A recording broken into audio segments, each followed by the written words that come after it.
ሰላም ሰላም የንሞክር ቤተሰቦች እንዴት ናችሁ? ሰላም ናችሁ? ዛሬ ቆንጆ የሆነ የምስር ዳቦ አብረን እንጋግራለን። ምስር ወጥ ብቻ ሳይሆን ዳቦም ይሆናል። በእርግጥ ብዙዎቻችን የምስር ወጥ እንወዳለን። ዛሬ ግን የምናደርገው ቆንጆ የሆነ የምስር ዳቦ ነው የምንጋግረው። አብረን እንጋግራለን። አብራችሁን ቆዩ። ይህንን ዳቦ ለመጋገር እኔ የተጠቀምኩት 1 ኩባያ ከግማሽ ምስር ነው። እናንተ የምትጋግሩትን ያህል መጨመር መቀነስ ትችላላችሁ። እኔ ግን የተጠቀምኩት 1 ኩባያ ከግማሽ ምስር ነው። በመጀመሪያ የምናደርገው ምስሩን ከለካም በኋላ በደንብ አድርገን እናጥበዋለን።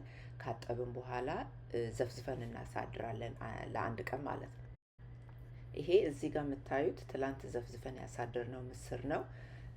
ዘፍዝፈን ያሳደርነው ምስር ውሃ ያልመጠጠ የተረፈ ውሃ ካለ ውሃውን እናጠልና እዚህ ጋር የምታዩት ደረቁ ምስር ነው። ምንም ውሃ የለውም፣ ትላንት ካደረው ማለት ነው። እሱ ላይ ውሃ ካለ ለክታችሁ የምትጨምሩትን ውሃ ልክ ያበላሽባቸዋል። ስለዚህ በደንብ እናጠላዋለን ማለት ነው።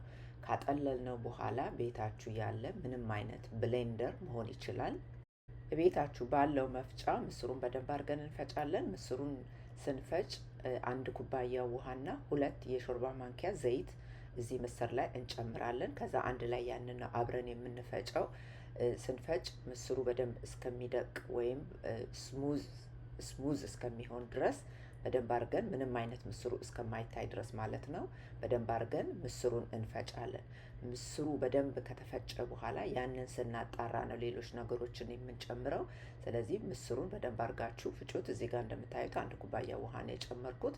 ሌላ የምትጨምሩት ነገር የለም። 2 የሾርባ ማንኪያ ዘይት፣ 1 ኩባያ ውሃ አድርጋችሁ ምስሩን በደንብ ትፈጩታላችሁ። ምስሩ በደንብ ከተፈጨ በኋላ በከፍ ባለ ሰሃን ላይ የፈጫችሁትን ምስር ትገለብጡና ከሌሎች ነገሮች ጋር ትቀላቅላላችሁ። እዚህ ጋር እንዳያችሁት እዚሁ ብሌንደሩ ላይ ነው በመፍጨት ነው ለመቀላቀል የሞከርኩት። ያ ጥሩ ሀሳብ አልነበረም፣ ምክንያቱም ትንሽ እየተያያዘ አስቸግሮ ነበር ማለት ነው። ስለዚህ የተፈጨውን ምስር በሰሃን ላይ ትገለብጡና ከዛ በኋላ ደግሞ 2 የሻይ ማንኪያ ቺያ ሲድ የተፈጨ፣ 2 የሻይ ማንኪያ ቤኪንግ ፓውደር፣ 1 ኩባያ ኮርን ስታርች እና 1 የሻይ ማንኪያ ጨው ታረጉና እነዚህን ነገሮች ከተፈጨው ምስር ጋር በደንብ ትቀላቅላላችሁ። ያው ቺያ ሲድም ከጤና አንጻር ብዙ የሚመከር ነው፣ በመጠኑ ማለት ነው፣ ሳይበዛ። ስለዚህ አንዳንድ ምግቦቻችን ላይ ትንሽ ትንሽ መጨመር ጥሩ ነው። እዚህ ጋር ከፈለጋችሁ ተልባም መጠቀም ትችላላችሁ። እኔ ግን የተጠቀምኩት ቺያ ሲድ ነው። ያንን ታረጉና በደንብ መቀላቀል አለበት። በተለይ ቺያ ሲድ ስትቀላቅሉት ቶሎ ነው የሚያያዘው ወይም የሚጓጉለው። ስለዚህ ቶሎ ቶሎ ማማሰል አለባችሁ። እንደኔ ብሌንደር አርጋችሁ በዚህ በብሌንደሩ ላይ የምትቀላቅሉ ከሆነ ኮርን ስታርቹን መፍጫውን ኦን ከማድረጋችሁ በፊት በሌላ በማንኪያ ነገር መጀመሪያ ከምስሩ ጋር ትንሽ ቀላቅሉት። ምክንያቱም እሱ በጣም የላመ ስለሆነ ወደ የሆነ ብትን አይነት ነገር ይላል። ስለዚህ በሰሃን አድርጋችሁ ከፍ ባለ ሰሃን ምስሩን ከፈጫችሁ በኋላ መቀላቀሉ ተመራጭ ይሆናል ማለት ነው።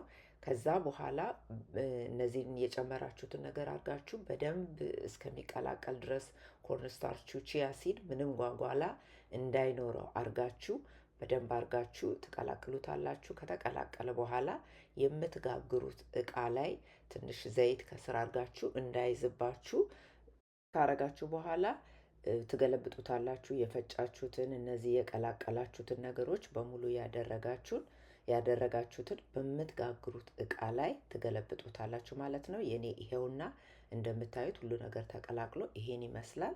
የሆነ ቀጭን ይመስላል ግን ምንም አይሆንም፣ ሲጋገር ይወጣል። እና ይሄውና እኔ ከስር ዘይት አድርጌ የምጋግርበት እቃ ላይ አድርጌዋለሁ። በደንብ እኩል አድርጋችሁ ታረጉትና ኦቨን ውስጥ ከታችሁ ትጋግሩታላችሁ። ኦቨን ውስጥ ስትከቱ እንደ ኦቨኑ በእርግጥ ይለያያል፣ እንደምትጋግሩት ዳቦ ብዛት ይለያያል። ማለት መጠኑ ምን ያህል ዱቄት አላችሁ ወይ ምን ያህል ምስር አላችሁ የሚለው በዛ ይለያያል። እኔ ግን የጋገርኩት በ350 ወደ 40 ደቂቃ ወስዷል። ቀስ ብሎ ነው እንዲበስል ያደረኩት። አንዳንድ ጊዜ 400 ይመከራል፣ 375 ዲግሪም ግን እንደ እቃው እንደ ብዛቱ እንደ ኦቨናችሁም ይለያያል። ስለዚህ እኔ የጋገርኩት በ350 ወደ 40 ደቂቃ ነው የወሰደብኝ። ስለዚህ ከ30 ደቂቃ በኋላ ቼክ ማድረግ አለባችሁ። በጣምም እንዳያር ሳይሆን ደግሞ ጥሬም አውጥታችሁ እንዳይበላሽባችሁ ማለት ነው። ይሄውና እንደምታዩት ኦቨን ውስጥ ከትቼው በደንብ እየበሰለ ነው። ቼክ ካረጋችሁት በኋላ ከበሰለ በኋላ ታወጡትና ከመቁረጣችሁ በፊት ትንሽ መቀዝቀዝ አለበት። አንድ 30 ደቂቃ ቁጭ አርጋችሁት ከቀዘቀዘ በኋላ ብትቆርጡት ይመረጣል። ያው ዳቦ ሁሉ ጊዜም በትኩሱ ከቆረጥ ነው በጣም ለስላሳ ነው ወይ የሆነ የሚቀረው ነገር ይመስላል። ይኸውና እዚህ ጋር ልክ እርሾ እንዳለው ነው የተነፋው። ይሄ ደግሞ እዚህ ጋር ቱና ሰርቻለሁ። ቱናውን የሰራሁት ያው ከዳቦ ጋር አብሮ ለመብላት ነው። ቱና ሳላድ ነው የጋገርነው ዳቦ። ይኸውና እንደዚህ የሚያምር ከሱቅ የሚገዛውን የሚያስንቅ በጣም ቆንጆ ዳቦ ሆኖ ወጥቷል ማለት ነው። ይሄ ዳቦ ከጤና አንጻር ኖርማሉን ዳቦ ለማይበሉ ሰዎች በጣም ጥሩ አማራጭ ነው። በዛ ላይ ደግሞ ሃይ ፕሮቲን ኮንቴንት አለው፣ ግሉተን ፍሪ ነው፣ ሎው ካርብ ነው ያለው። ከዛ ደግሞ ከጤና አንጻር ኖርማሉን ዳቦ መብላት ለማይችሉ ሰዎች በጣም ጥሩ የሆነ አማራጭ ነው። ስለዚህ በቀላሉ ቤታችን ውስጥ መጋገር እና መጠቀም እንችላለን። ከጤና አንጻር ለማይበሉ ሰዎች ጥሩ የሆነ ነገር ነው።